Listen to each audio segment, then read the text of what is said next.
परिचय। हम अपने आसपास जिन वस्तुओं को देखते हैं, अगर उनमें से किसी का भी चयन करें तो उसे पदार्थ के रूप में वर्गीकृत किया जा सकता है। विस्तृत रूप में कहें तो जिन वस्तुओं को हम अपनी इंद्रियों से देख या अनुभव कर सकते हैं, उन्हें पदार्थ के रूप में वर्गीकृत किया जा सकता है। अतः हम कह सकते हैं कि हर वैसी वस्तु जो स्थान घेरती है और जिसका अपना द्रव्यमान होता है, पदार्थ है।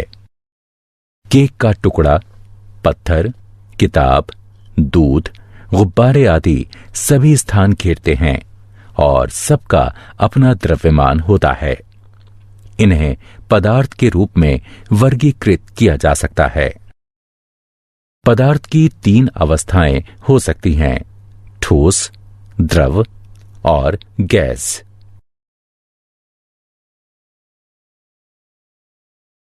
उद्देश्य। इस पाठ के अंत में आप निम्न करने में सक्षम हो जाएंगे: पदार्थों के प्रकार समझना, पदार्थों की अवस्था पहचानना, तापमान या दाब परिवर्तन होने पर पदार्थों की अवस्था किस प्रकार परिवर्तित हो सकती है, विभिन्न गतिविधियों द्वारा ऊर्ध्वपातन और वाष्पीकरण प्रक्रम के बारे में सीखना।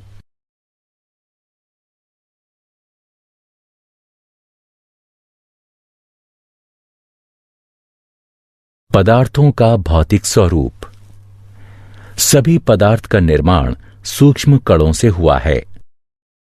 ये कण इतने सूक्ष्म होते हैं कि इन्हें नंगी आंखों से देखना संभव नहीं है। इन सूक्ष्म कणों को अणु नाम दिया गया है। ये अणु और भी सूक्ष्म कणों से निर्मित होते हैं, जिन्हें परमाणु कहा जाता है। प्रत्येक पदार्थ के अणु भिन्न होते हैं। 115 प्रकार के परमाणु हैं, जो भिन्न प्रकार के जुड़ाव से भिन्न प्रकार के अणु पैदा करते हैं।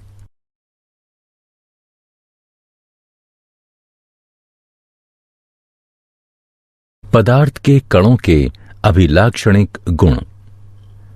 पदार्थ के कणों के मुख्य अभिलक्षण अधोलिखित हैं। पदार्थ के कणों के बीच रिक्त स्थान होता है। पदार्थ के कण निरंतर गतिशील होते हैं। पदार्थ के कण एक दूसरे को आकर्षित करते हैं। पदार्थ की अवस्थाएं। पदार्थ 3 प्रकार के होते हैं: ठोस, द्रव और गैस। ठोस का आकार और आयतन निश्चित होता है। द्रव का कोई निश्चित आकार नहीं होता, लेकिन आयतन निश्चित होता है। द्रव में बहाव होता है और इनका आकार बदलता है। गैसों का कोई निश्चित आकार और आयतन नहीं होता।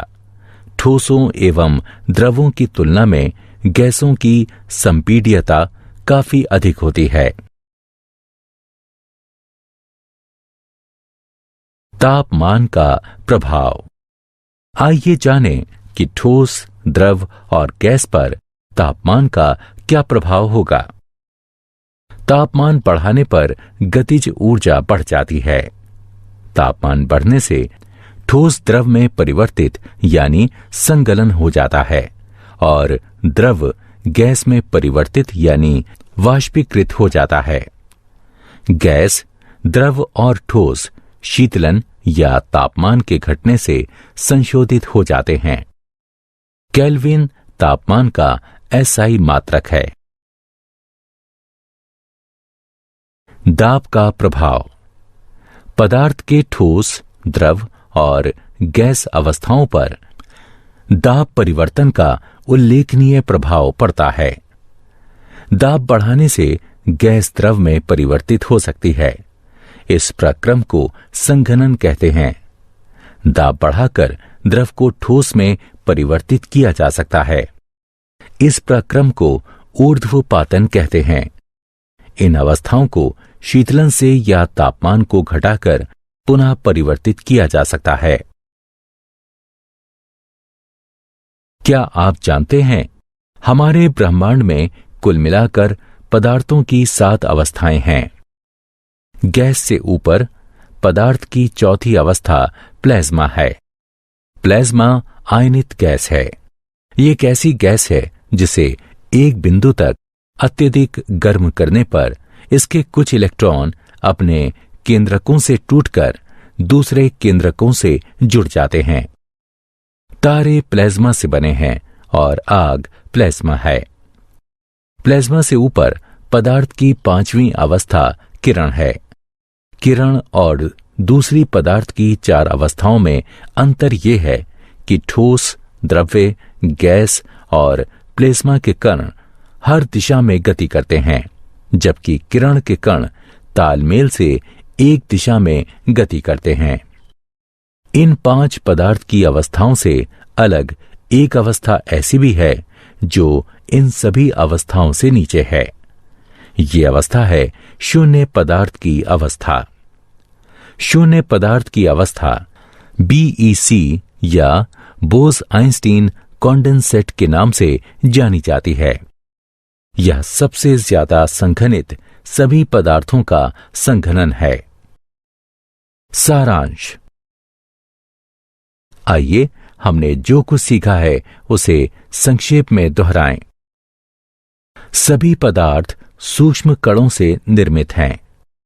अणु का निर्माण अति सूक्ष्म कणों से होता है, जिसे परमाणु कहते हैं। पदार्थ 3 प्रकार के होते हैं: ठोस, द्रव और गैस। ठोस का निश्चित आकार और आयतन होता है।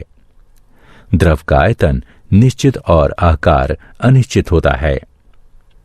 गैस का ना तो आकार निश्चित होता है और ना ही आयतन। तापमान की SI इकाई केल्विन है। दबाव में वृद्धि कर गैस को द्रव में परिवर्तित किया जा सकता है।